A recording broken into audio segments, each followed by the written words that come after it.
Friends, మొదటగా మన V55 channel చూసేటువంటి వాళ్ళు మన ఛానల్ అయితే సబ్స్క్రైబ్ చేసుకోండి.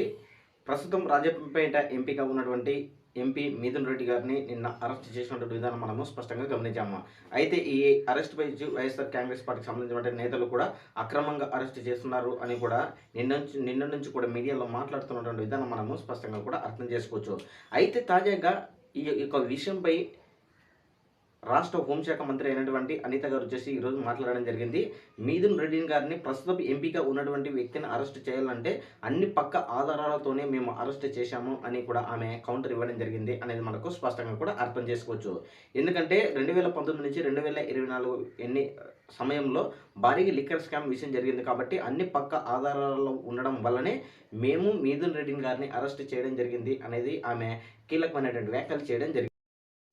మొత్తానికి మనం గమనించుకుంటే మటుకు ఎంపీ మిథున్ రెడ్డి గారిని అరెస్ట్ విషయంలో అయితే హోంమంత్రి అనిత గారు పూర్తిగా క్లారిటీ ఇచ్చేశారు. ఒక ఎంపీగా ఉన్నటువంటి వ్యక్తిని మేము అరెస్ట్ చేయాలంటే ఎన్ని కోణంలో ఆలోచించుంటాము అని కూడా ఆమె వ్యాఖ్యలు చేయడం జరిగింది. అదేవిధంగా పక్క ఆధారాలతోనే ఎంపీ మిథున్ రెడ్డి గారిని అరెస్ట్ చేయడం జరిగింది అనేది ఆమె క్లియర్ కట్గా చెప్పేసింది అనమాట. మరి ఈ యొక్క వీడియోపై మీ యొక్క అభిప్రాయాన్ని కామెంట్ సెక్షన్ కూడా తెలియజేయండి.